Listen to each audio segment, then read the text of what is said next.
about me or my story. I wish it was exceptional. I wish that I was alone in this, but the more I share my story, the more I realize that it's just not true. So this is just what I have to offer the world as we all try to live life and help each other along the way. And I know many of you have already heard or read my story through the Porch Swing Ministries blog that came out earlier this month in 2 segments. But in case there's anyone here who hasn't read that, I'm going to share my story again tonight, as well as some details that were not in the blog. And then I just have like 5 quick points, things that I've learned that I want to, I guess, kind of offer to you guys as ways that we can help survivors of abuse and just how to better deal with it in society. As I've processed and reprocessed this whole ordeal and searched for my role moving forward, I've been drawn to the illustration in the Bible of my story being a treasure in a clay jar. Everyone has a story to share, and therefore we all possess a treasure. The purpose for sharing this treasure is to show that this all-surpassing power is from God and not from us. That passage in 2 Corinthians 4 goes on to say, "We are afflicted in every way, but not crushed, perplexed, but not driven to despair, persecuted, but not forsaken, struck down, but not destroyed." These verses have resonated with me the past few weeks and months. And in fact, it was after hearing the preacher at our church speak on these verses back in April that I was compelled to reach out to the elders at our church and ask for their help getting this event organized as another avenue for telling my story. Patrick is one of our elders. He was in here earlier helping. And I'm just so grateful that they responded with full support and helped me with the logistics for tonight. That's a big deal because that's not a given for all churches. So once we had the location and time and all the details figured out, I asked my brilliant husband to use one of his many talents to design a flyer for this event.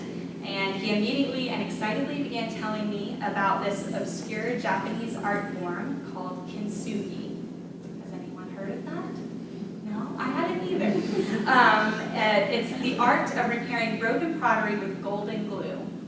It sounded kind of weird and cheap looking to me as he was describing it, and I was trying to figure out a way to gently lead him in a different direction.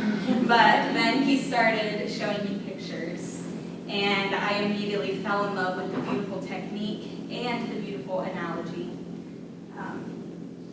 Kintsugi literally means golden repair. The unique scars and cracks not only provide an avenue for the artful design, they become the exquisite focal point for the entire piece. It is more treasured and extraordinary than it was before it was broken. I believe the same is true for me and my scars, and you and yours. And it's so similar to the concept of the treasure in a clay jar as well. Something simple and even broken can still be useful and have purpose and beauty to offer this world. For me, the beauty comes in the form of personal growth and healing, shining light on the darkness, and helping others feel less alone in their pain. These are my goals and motivations for sharing my story. Thank you for honoring me tonight with your presence.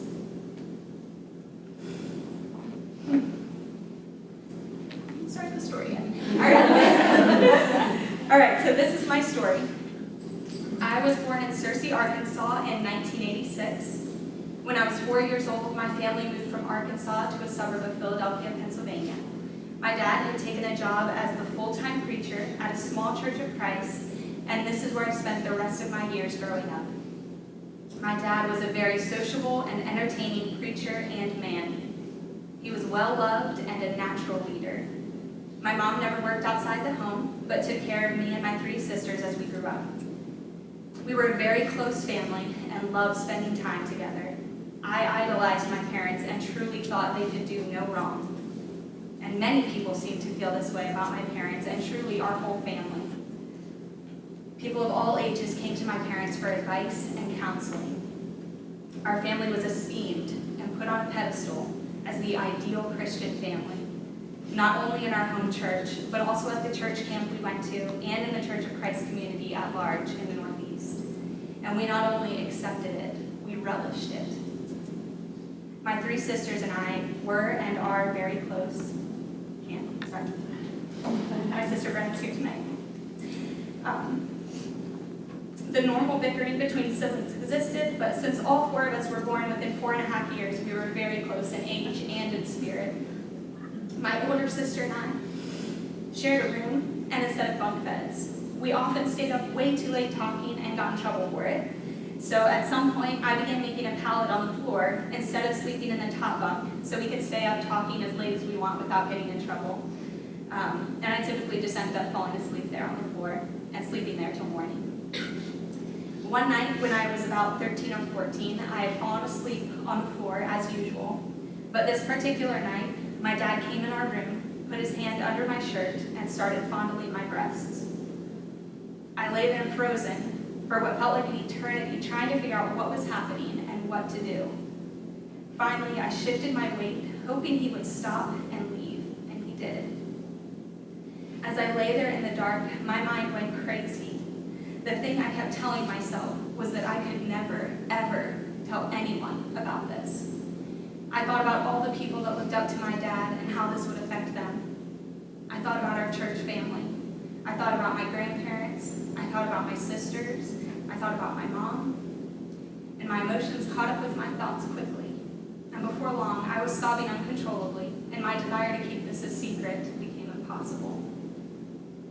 My mom came in, and eventually I calmed down enough to tell her what happened. After talking a bit with her, my mom asked if I would like to talk to Dad about what happened. We went into their room, and my mom held me as we talked. Dad did not deny touching me, but he also did not confess what he had done.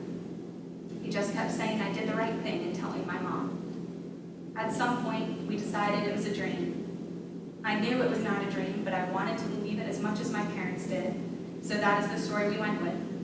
It was easier to believe that than the reality that my dad, a well-loved preacher and a man of God, had just molested me in the middle of the night. Life went on after that, but I had experienced something traumatic and did not know what to do with it. I had no way to process what had happened, and I made a major mistake as a result. Sometime after my dad abused me, I was playing doctor with my younger cousin, and I had her put pretend medicine on my bare breasts. I knew it was wrong, and I was engulfed in shame and fear. I made no connection to what I had experienced at my father's hand and felt only personal shame and fear. I know now that I was processing what had happened to me, and my cousin is a secondary victim of my dad's, but I did not recognize that then, and I wouldn't until I was well into adulthood. My dad abused me twice more before I went away to college in 2004, once when he was tickling me, and once when I was sitting on his lap. In the summer of 2005, between my freshman and sophomore years at OBU, my dad sat our family down and told us that he was being accused of sexual misconduct with a minor, that he was guilty, and he would be going to prison. One of my first thoughts was the dream I had had a few years earlier. I asked him about that event, and he denied touching me and continued to say it was a dream. When I told a friend what was going on with my family, his first question was asking if my dad ever touched me. I said I thought he did once, but it was a dream. I still did not feel confident or supported enough to say it was not a dream, or even acknowledge the other 2 times my dad abused me. Oops, I missed a picture. That's our family when we were younger. This is a picture of our family while my dad was in prison, minus one of my sisters. My dad went to prison in 2006 and was incarcerated for 4.5 years. I was not a part of his conviction or sentencing because I was still being told it was a dream, and I was still believing that. In 2008, I graduated from OBU and got married. My dad was not at either event because he was still in prison. My dad got out of prison in February 2011, and that fall, Dad revealed to us that there had been more than one girl in the youth group that he had abused. There were, in fact, several minors that he had molested. At this point in my life, I was becoming more certain that my dad touching me that night was not a dream, but the reality. When he shared this new information with us, I asked him again about the dream, and his response was, "Whatever you remember happening is what happened." I was furious and did not know how to respond to this concession. It felt like my dad was admitting that he did it, but it also made it sound like he didn't remember and it was all on me to decide what happened that night. I was 8 months pregnant with our first child when we had this conversation, and I decided to shelve these thoughts, questions, and feelings for the time being to focus on my new and growing family. In 2016, the weight of the secret I mentioned earlier, the inappropriate interaction with my cousin, became too heavy to bear any longer.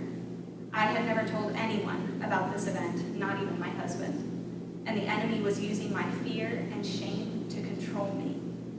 This event was a dark cloud hanging over me always, and I was allowing it to make me feel defeated and worthless in every area of my life. I was not accepting the gift of freedom offered to me by Christ when he took my sins as his own. I was allowing this sin to become my identity instead of a sin that Jesus died for. I was rejecting the cross and him. I finally worked up the courage to tell my husband about this incident and step into the light. This was really hard. My shame was telling me he would not love me anymore.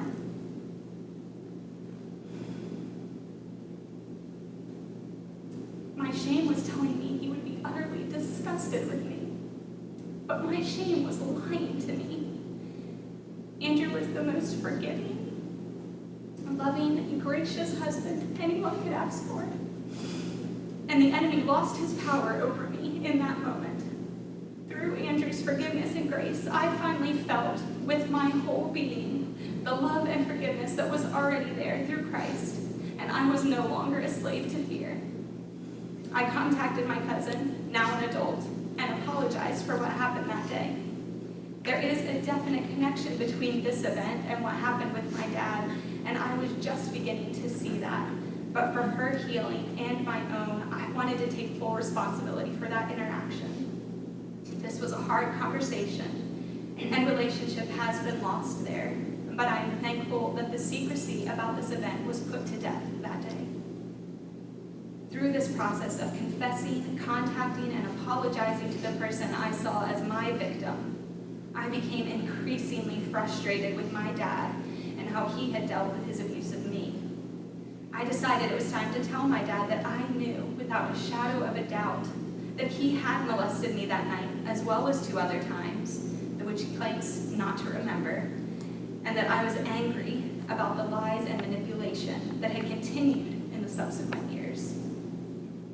After I said all this to my dad, he finally admitted that he did touch me that night. He even shared what he was thinking at the time, that he was curious about my development, and he said he was very sorry.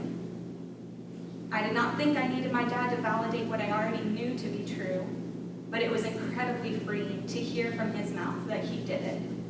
I finally felt free to mourn, heal, and move on. This conversation took place a little over 2 years ago.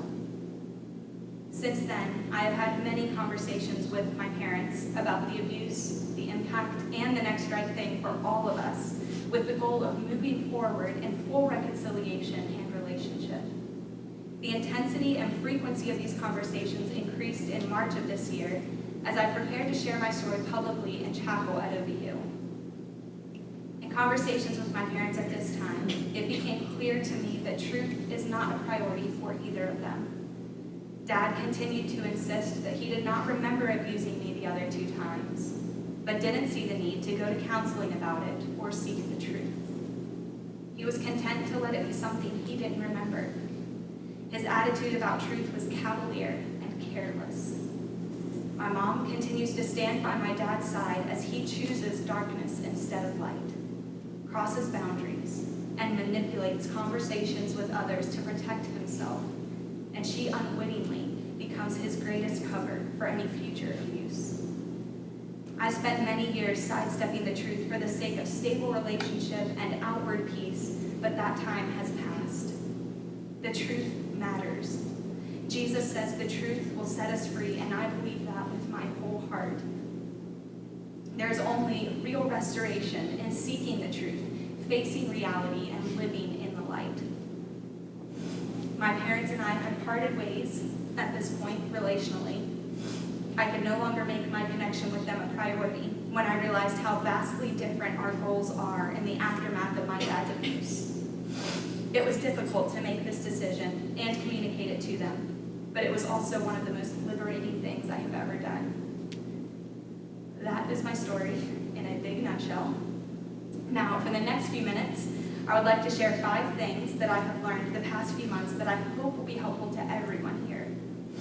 Whether you are a survivor of abuse yourself, or just here to support me, or here to learn more, or a combination of those things, I want to share what I've learned about how best to deal with suspicions of abuse and how best to support survivors of abuse. I'm speaking from my own perspective as well as sharing the thoughts of a few other survivors and a couple well-known advocates that I reached out to. I asked for their feedback from their own experience and have compiled these 5 main points to share with you tonight from their responses and my own. The very first thing I want to mention is about listening to survivors. And if you're here, you already have a heart to do that, and that is significant. I applaud you for exercising the courage it takes to be willing to hear a survivor's story. As you continue to have opportunities to hear, I simply encourage you to listen. Give survivors a safe space to share. Don't give advice or push them to any other place than exactly where they are. Just listen and believe them. Being able to talk through the feelings and thoughts surrounding their abuse is critical for every survivor I have ever spoken to. Whether it was with a counselor, a trusted friend or family member, or a support group, or for those verbal processors like myself, all of the above, many times over, having that outlet is vital for healing. Help survivors process their emotion by gently asking questions and allow them to feel what they are feeling. Pity is not what is needed or helpful, and it is okay if you do not fully understand. Surround yourself and the survivor with grace and love as you walk this road with them. Many of you sitting here have done exactly that for me, and I will forever be grateful for the sanctuary I have found.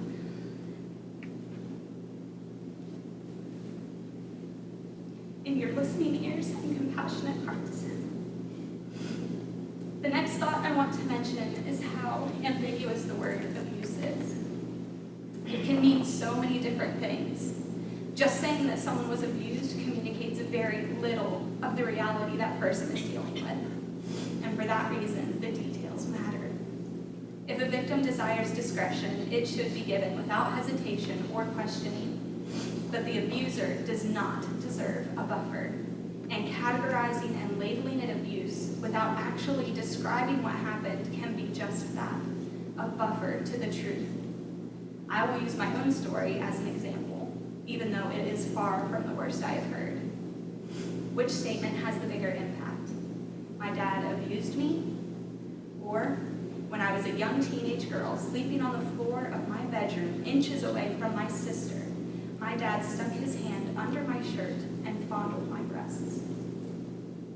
Both of these statements are true and describing the same event, but one communicates truth with more clarity and more reality. If someone tells you they abuse someone, ask them to clarify and explain, or seek the truth through another source, since most abusive people will continue to deceive if they are given the opportunity. My dad got away many times with telling people he abused me, or he sinned towards me, or he mistreated me, without truly communicating the severity of the situation. People felt unable to ask questions because of his very apparent sorrow and shame. Seek the truth and do not be blinded by the emotions and vague statements. This is tough for people in the church specifically, I think, because we focus on grace and forgiveness a lot.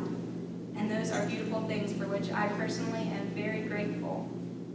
But in dealing with abuse, the details matter and should not be glazed over by generalizations and ambiguous words, especially if this person is around your kids. Don't shy away from asking for details. Which leads me to my next point. Trust your instincts. If something feels weird or disquieting, don't push that intuition aside. You don't have to suspect someone is a predator to call out inappropriate behavior and seek help.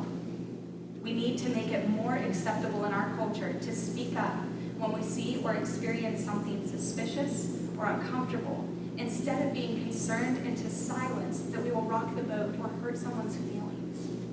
The boat is already rocking and possibly even sinking.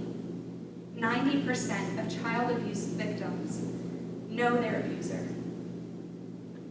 This trust and relationship keeps many people silent about what they feel in their gut about someone, and it allows lines to be crossed.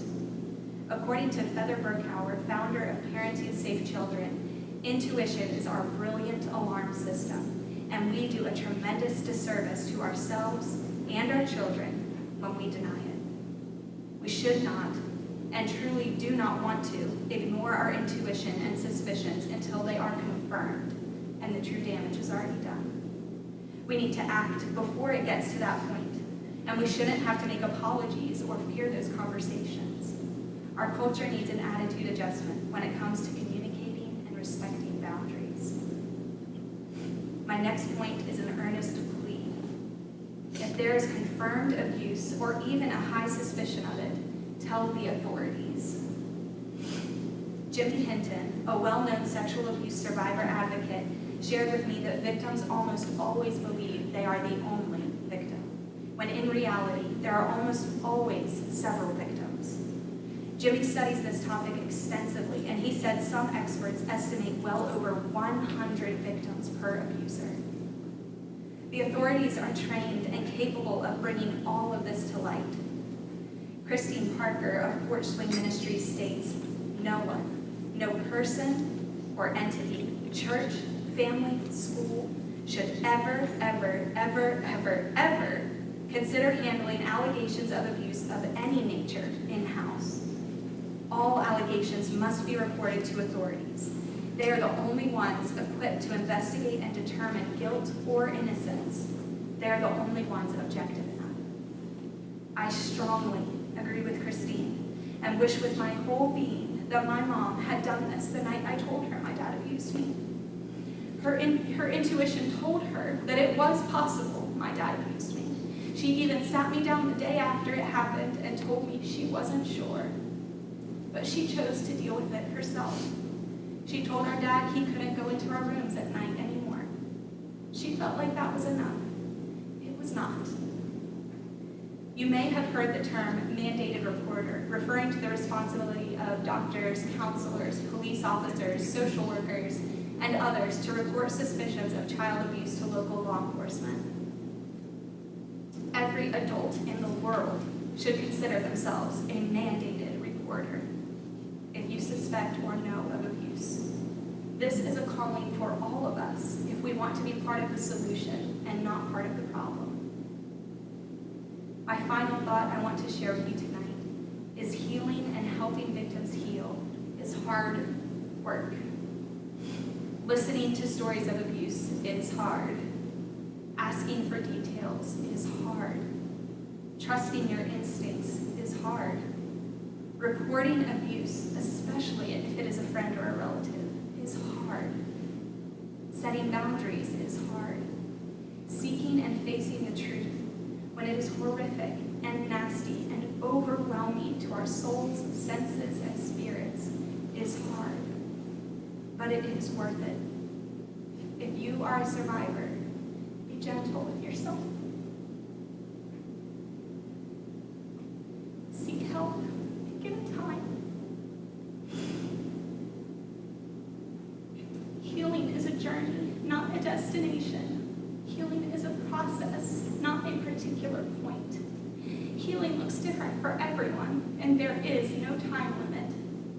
Healing is hard work, but it is worth it. Whatever your story is, I encourage you to take the hand of Jesus and step into the light. One of my favorite books is Boundaries by Dr. Cloud and Dr. Townsend.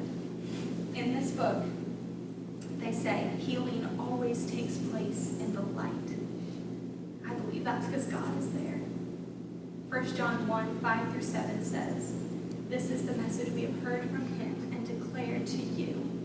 God is light. In him there is no darkness at all. If we claim to have fellowship with him and yet walk in the darkness, we do not look up the truth. But if we walk in the light, as he is in the light, we have fellowship with one another, and the blood of Jesus, his Son, purifies us from all sin. Sexual abuse thrives in secrecy, and I will not be part of the silence that wounds, steals, and re-abuses.